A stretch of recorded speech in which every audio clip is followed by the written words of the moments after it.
Squid Game took the world by storm, pushing the boundaries of survival, social commentary, and shocking twists.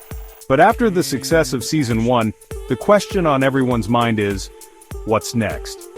Season 1 introduced us to the brutal world of high-stakes games, where human life was just another expendable resource, and yet, it left us with more questions than answers. What happens next in the deadly playground of the super-rich? Netflix has confirmed a second season, and fans can't help but wonder, how can they possibly raise the stakes even higher? But here's the question that no one's daring to ask. Are we ready for a darker, more twisted version of Squid Game? Because it's not just about the games anymore, it's about power, corruption, and how far people will go to feed their darkest desires. Season 1 was about desperation. Ordinary people were lured into the deadly games by the promise of money to escape their poverty. But what if Season 2 shifts the narrative? What if the players aren't just desperate? What if they're becoming more dangerous, more cunning? What if the next season explores the consequences of being in the system? And those who created it? Let's be real.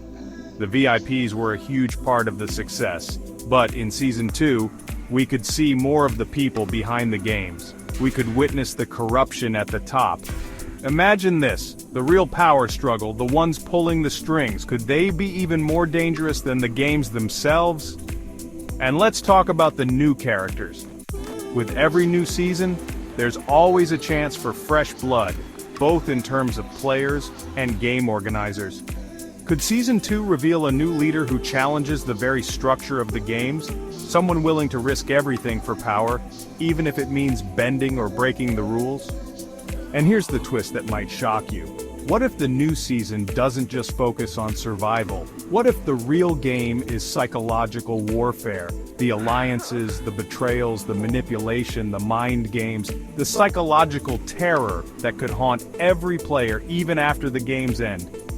But let's face it, as much as we criticize the violence, the blood, the brutality, there's something addictive about Squid Game.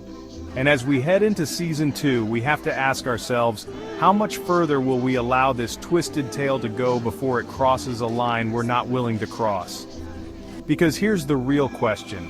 Is Squid Game still just entertainment? Or are we, as viewers, becoming part of the game too? Season 2 is just around the corner, and when it arrives, we may be facing a darker, more dangerous version of the game. But are we ready for it?